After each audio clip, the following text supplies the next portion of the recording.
You're paying for everyone's meal. You got that promotion, right? My sister announced at a $440 per person restaurant. I hadn't agreed to anything. Stop being difficult, Dad muttered. I smiled, excused myself to the restroom, and paid only for my wife and kids' meals on the way out. When the server brought the remaining $6,380 bill to their table, the moment my sister's voice cut across that five-star restaurant, I knew everything was about to change. You're paying for everyone's meal. You got that promotion, right? She didn't ask. She announced it.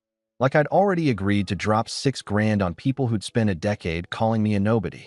I sat there, fork halfway to my mouth, staring at Rachel. My wife Emma's hand found mine under the table.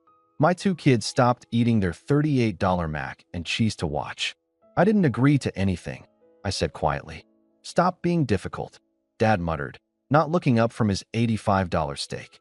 I smiled, set down my fork, excused myself to the restroom, and on my way past the maitre d', I pulled out my black card and paid for exactly 4 meals. Mine, Emma's, Sophie's, and Jake's. $1,760.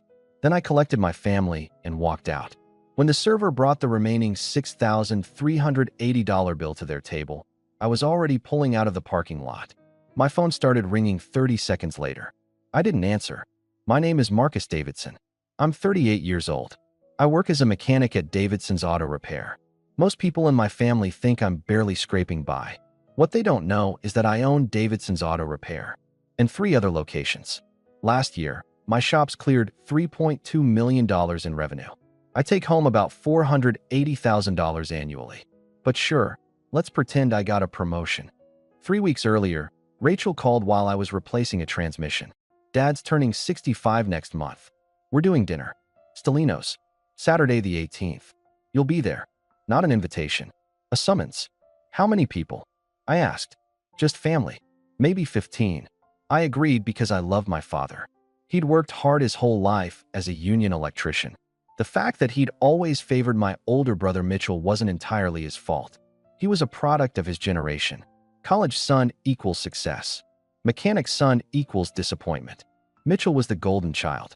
Stanford MBA, corporate job in Seattle, $180,000 a year. He never let anyone forget it. Every family gathering turned into an update on Mitchell's achievements. Rachel was worse. Married a dentist, lived in a McMansion, drove a leased BMW. She loved dropping comments about helping me find jobs for someone with your skill set. The condescension was suffocating. I was the baby, the one who didn't go to college, the one who came home with oil under his fingernails, the one Dad looked at with disappointment every time Mitchell's name came up. What they didn't know? At 18, I started a Jerry's auto shop for minimum wage. By 22, Jerry sold me the business. By 30, I had 3 locations. By 35, 4. I never told my family. Why bother? They'd already decided who I was. Showing up with financial statements wouldn't change their narrative. It would just make them resentful or start asking for money. So I kept quiet, drove my 10-year-old F-150, wore work clothes to family events, and let them believe whatever they wanted. The dinner was supposed to be just family. So I was surprised when Emma and I walked in and found 12 people, Rachel's entire in-law family included. Craig's parents, his brother, cousins, people I'd met twice. Surprise. Rachel beamed. I thought it would be nice to make it a real celebration. Translation: Rachel wanted to show off and needed bodies and seats. Mitchell flew in from Seattle, late as usual, in a designer suit that probably cost more than most people's rent. Dad sat at the head of the table looking uncomfortable. He wasn't a fancy restaurant guy, but Rachel insisted, and Mom had passed 3 years earlier, so there was no one to tell Rachel no. The evening started fine. Cocktails, appetizers, small talk. I sat between Emma and Jake, trying to enjoy family time even though most of them barely acknowledged I existed. Dinner came, ridiculously overpriced. Tiny pasta with truffle oil for $75. An 8-ounce steak for $110. My kids' mac and cheese was $38. Dessert was ordered. $25 per person chocolate souffle that required 30 minutes advance notice. That's when Rachel stood up and clinked her wine glass. Before dessert, I want a toast. Dad, you deserve this celebration. Mitchell, thank you for flying out. And Marcus. She paused, smiled that smug smile. I heard you finally got that promotion to shop manager. Congratulations. So tonight, dinner's on you." The table erupted in applause. Craig's mother said, "How generous." Rachel's father-in-law called across, "That's a man who takes care of family." I sat very still. Emma's hand tightened on my arm. "I didn't get a promotion," I said clearly, "and I didn't agree to pay." Rachel laughed. "Oh, Marcus, don't be modest. Mitchell told me all about it. Besides, family takes care of family, and Dad doesn't have this kind of money." Mitchell shifted but said nothing. He hadn't told Rachel anything. She'd made it up. "Stop being difficult," Dad muttered. "It's a nice gesture. Your mother would have wanted this." There it was. Mom's memory weaponized to make me comply. I looked around. 12 people staring at me expectantly. Strangers. None had ever asked how I was doing or what my life was like. But they were happy to eat $85 steaks on my supposed promotion. I smiled. "Excuse me. I need to use the restroom." Emma stood too. "Kids, get your jackets." "Marcus," Rachel started. "Restroom," I repeated. "I'll be right back." I walked straight to the maitre d's podium. "I need to split a check," I said quietly. "Of course, sir." "Davidson party. I need to pay for 4 meals, my wife, 2 children, and myself." She pulled up the system. "That would be $1,760 including tax and service charge."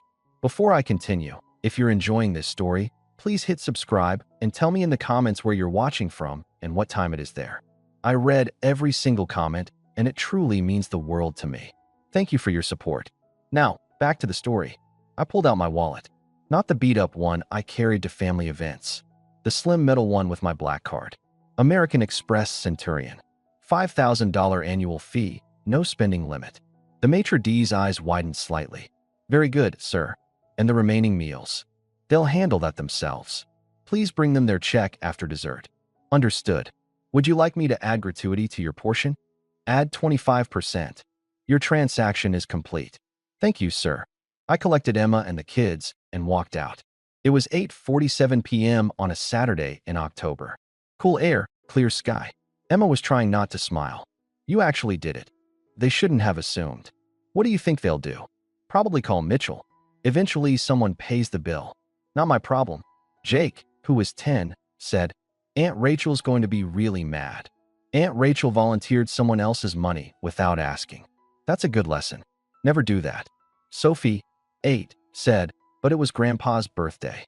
"I know, honey. I bought Grandpa a present. It's in my truck. We'll drop it off tomorrow when people aren't yelling." Tonight was never about his birthday. It was about Aunt Rachel showing off. We drove home. Emma put the kids to bed. I sat in my garage and waited for the phone to ring. 14 minutes. Rachel, of course. I let it go to voicemail. Lots of shouting about embarrassment and family and how could I do this. Then Mitchell called. More controlled, but just as accusatory. "Marcus, I don't know what game you're playing, but you need to apologize. This is unacceptable. We're family." The irony of Mitchell lecturing me about family loyalty was beautiful. Dad called last. "Son, I don't understand what happened." Rachel's upset. "Mitchell had to put the bill on his card. Call me." I didn't call any of them. Instead, I opened my laptop and pulled up my business accounts. Davidson's auto repair wasn't just profitable, it was thriving. My accountant was already suggesting franchising opportunities. I'd built all this with zero help from my family. Zero recognition. Zero interest. The next morning, I took my kids to Dad's house to drop off his present, a vintage tool set he'd wanted for years. Cost me $1,200 and 3 months of searching. Dad answered in his robe, coffee in hand, looking exhausted. "Can we talk?" "Kids, wait in the truck." We sat in his living room. Same furniture from childhood. Same photos. Mitchell's graduation prominent. My graduation tucked in a corner. "Your sister's very upset," Dad started. "I imagined so. She says you embarrassed her." "She embarrassed herself when she volunteered my money without asking. She thought. She assumed. She made up a story about a promotion that doesn't exist, announced I'd pay without confirming, and tried to guilt me using Mom's memory." Dad was quiet. "You could have just paid. It was my birthday." "Dad, that bill was $6,380. Rachel invited 12 people, half strangers, to the most expensive restaurant in the city and expected me to pay because she decided I could afford it. She didn't ask. Your family. Family helps each other." When's the last time anyone in this family helped me? When's the last time Mitchell asked how I was doing? Dad shifted uncomfortably. Your brother and sister have busy lives. So do I. But nobody cares because I'm just a mechanic, right? Just Marcus who couldn't hack it in college. I never said that. You didn't have to. Heavy silence. Finally, Dad said, I don't understand what you want. I want you to stop treating me like the family charity case who should be grateful for scraps. That's not. He stopped. Looked at his hands. Is that really how you feel? Every single gathering, Dad. Every time Mitchell's name comes up. Every time Rachel makes comments about helping me find work.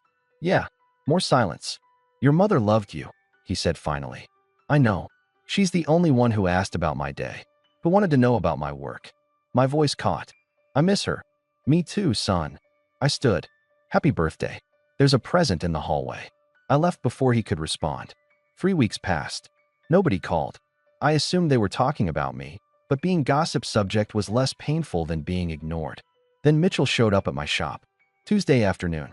I was in the third bay when Danny stuck his head in. Boss, someone's asking for you. Mitchell stood in customer service and business casual, looking around like he'd landed on Mars. This is bigger than I expected, he said. I didn't respond. Can we talk? Somewhere private. I led him to my office. Modest room with a desk, family photos, window overlooking the shop floor. Mitchell sat uninvited. Looked around. How many bays? 12. Why are you here? Dad told me what you said. About feeling like the charity case. And I guess I never thought about it that way. He paused. But you don't exactly share much. Neither do you, unless it's to brag. He flinched. That's not fair, isn't it? When's the last time you asked about my life? He really looked at the office. At the framed business licenses. At the Chamber of Commerce certificate naming Davidson's Auto Small Business of the Year. You own this place. I own 4 places. Mitchell's face went through rapid expressions. Surprise. Disbelief. Calculation. How much? None of your business. Marcus, come on. We're brothers. We're related. Brothers care about each other's lives. You spent 15 years treating me like the family embarrassment. I didn't, he stopped. I did, didn't I? Yeah. How long have you owned these? I bought the first when I was 22. He did the math. 16 years. 16 years of family dinners where nobody asked. 16 years of you talking about your life while everyone ignored mine. Wow. He looked genuinely shaken. What's the revenue? Healthy. More than I make. Significantly. He let out a long breath. Rachel's going to lose her mind. Rachel's not going to know unless you tell her. This isn't about proving anything. This is about me running my business and living my life without being reminded I'm not good enough for the Stanford MBA crowd. That's not. Mitchell, stop. You know it's true. Long silence. I'm sorry. I really am. I never meant to make you feel invisible. But you did. Yeah, I did. He stood. This is impressive. What you built. I couldn't do this. Thanks. Can we start over? Actually be brothers? I considered. Mitchell wasn't malicious. Just oblivious. Maybe. But it starts with treating me like an equal, not a project. Deal. He left. I went back to work. 2 weeks later, Dad called. Not to yell. Just to talk. Your brother told me, he said. Told you what? About your businesses. Yep. Why didn't you tell me? Would you have believed me? Silence. Then quietly. Probably not. At first. Exactly. Son, I owe you an apology. A big one. I spent years focused on Mitchell because I thought he needed more guidance. You seemed content. I thought you didn't need me the same way. I needed you to see me, Dad. To care about what I was doing. I see that now. Your mother saw it years ago. She told me I was too hard on you. I told her she was overprotective. His voice cracked. She was right. We talked for an hour. Really talked. About his work, mine, mom, mistakes. It wasn't a miracle cure. 15 years doesn't disappear in one conversation, but it was a start. Rachel never apologized. She sent one text. Mitchell says you own multiple shops. Is that true? I replied, yes. She wrote back. Why didn't you tell anyone? I didn't respond. 3 months later, Christmas. Rachel emailed suggesting another expensive restaurant. I replied to everyone. Emma and I are hosting. For PM. Casual. Kids welcome. Bring a side dish. Main course on us. Rachel's response. Hosting? At your place? How many can you even fit? Fair question. She'd never been to my house. Emma and I bought the house 7 years ago, 4-bedroom craftsman in a good neighborhood, worth about $580,000. We'd paid cash. Mitchell responded, "We'll be there. What can we bring?" Rachel didn't reply for 3 days. "I suppose we can make it work." Christmas Eve came. House warm, decorated, smelling of prime rib. Sophie and Jake were vibrating. I'd set up a kid's table in the basement. Dad arrived first, carrying wine, looking nervous. He handed it to Emma, looked around. "This is really nice, son." "Thanks, Dad. You did the remodel yourself?" "Most of it. I'm pretty good with my hands." I smiled. He smiled back. A real one. Mitchell and Jennifer arrived with their kids. The 4 kids disappeared to the basement immediately. Rachel and Craig were last. They walked in, and I saw Rachel recalculating everything.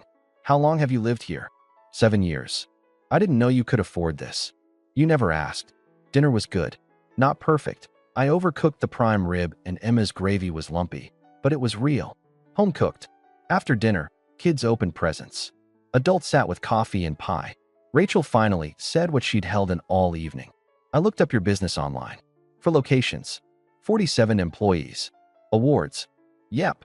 Why didn't you tell us?" The room went quiet. "Because I didn't need to prove anything. My business doesn't need validation from people who decided I was a failure because I didn't go to college. That's not fair. Rachel, you spent 15 years suggesting I needed career help. You introduced me to people hiring for entry-level positions. You made comments about me finding my path, all while I was running a multi-million-dollar operation." Craig shifted.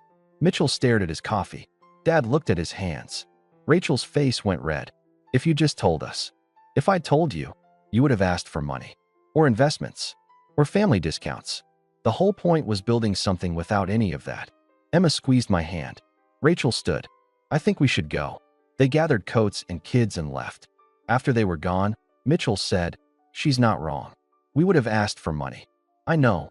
For what it's worth, I get it. Why you kept quiet?" Dad cleared his throat. "Your mother would be proud. I'm proud too. Should have said it years ago." "Thanks, Dad." He stood slowly. "I'm tired. Think I'll head home. But thank you." This was the best Christmas in years. After everyone left, Emma and I cleaned up. "You think Rachel will come around?" she asked. "I don't care anymore. I spent so much energy trying to get them to see me. But I built all this. I gestured around our home, without their approval. I have you, the kids, a business I love, and finally a decent relationship with Dad. That's enough." "What about Mitchell?" "Mitchell's trying. That's more than I expected." "And Rachel?" "Rachel will figure it out, or she won't. Not my problem." Emma kissed me. "I'm proud of you. For walking out. For not backing down. For finally letting them see who you are. I didn't do it for them. I did it for me. And for Sophie and Jake. I want them knowing their dad doesn't take disrespect, even from family. Especially from family." That was 6 months ago. Now I'm sitting in my office, watching my crew work, thinking about that night when I walked away from a $6,380 bill and a lifetime of being invisible. Rachel still doesn't talk much. Polite texts on holidays. She never apologized. That's fine. Some people need to be right more than they need relationships. Mitchell calls every few weeks. We have lunch. He asks about my business, my kids, my life. Not perfect, but real. He's learning that success looks different for different people. Dad comes for dinner monthly. He tells stories about mom, plays with the kids, asks about work. We're building something we never had. And me? I'm still just a mechanic. Still get oil under my fingernails. Still drive my F-150. Still show up at 6 a.m. But I also own 4 thriving businesses, employ 47 people, support my family comfortably, and sleep well knowing I did it my way. The world loves telling you who you should be. College degree, corporate job, corner office. But success isn't about impressing others. It's about building something you're proud of on your own terms. That restaurant bill taught me. People who truly care don't need a price tag to see your value. And people who only see you as a wallet aren't worth carrying. My grandmother used to say, "A man's character isn't what he does when everyone's watching. It's what he does when he has the power to walk away." I walked away. Best decision I ever made. Author's thoughts. Look, I've thought a lot about Marcus's story since I first heard it, and here's what really gets me. What was actually happening here? Marcus wasn't some who kept the peace for too long who suddenly snapped. He was playing chess while his family played checkers. For 16 years, he built an empire while they were busy deciding he was the family failure. That's not weakness, that's strategy. He knew if he told them about his success, Rachel would want investments, Mitchell would want business advice, and Dad would suddenly remember he had a third son. So he just didn't tell them. Genius, honestly. Rachel's the really interesting one psychologically. She didn't invite 12 people to celebrate Dad. She invited them to perform. Look at me, the generous sister with the successful family. When Marcus walked out, he didn't just refuse to pay. He ended the performance she was staging. That's why she couldn't apologize. Apologizing would mean admitting her whole persona was fake. And Dad, classic case of, I love you, but I don't see you. He wasn't evil. He was just so blinded by what success should look like that he couldn't see what it actually looked like standing right in front of him. Mitchell had the same problem. Golden child syndrome is real, and it makes you genuinely blind to your own privilege. The real lesson here. Here's what Marcus's story taught me, and it's something I wish I'd learned earlier. Stop performing for an audience that will never clap. Marcus spent zero energy trying to prove himself to people who'd already written his story. Instead, he wrote his own story, made his own money, built his own life. And when they finally pushed too far, he didn't explode. He didn't make a scene. He just left, paid his bill, walked out. Let them deal with the consequences of their own assumptions. That's power. Real power isn't making people see you. It's not needing them to. The sophisticated move isn't revenge, it's removal. Marcus removed himself from unhealthy dynamic and let natural consequences do the work. Rachel wanted to look generous with someone else's money? Cool. Here's the actual bill. Mitchell wanted to keep taking Marcus for granted? Cool. Now he knows what he lost. My question for you. I'm genuinely curious about something, and I'd love your take in the comments. If you were Marcus, would you have gone back? Not to the restaurant. I mean after. After Mitchell apologized. After Dad finally tried. Would you have let them back in, like Marcus did? Or would you have said too little, too late, and kept the distance permanent? Because here's the thing that keeps me up at night about this story. Marcus gave them a second chance. Dad and Mitchell earned it. They acknowledged, apologized, changed behavior. But was that enough? Can you really heal 15 years of being invisible with some honest conversations and monthly dinners? Or is Marcus setting himself up to be hurt again the moment things get comfortable? I don't know the answer. Maybe there isn't one. Maybe it's different for everyone. Drop your thoughts below. Have you ever walked away from family like this? Did you ever go back? Do you regret it either way? Do you regret it either way? Do you regret it either way?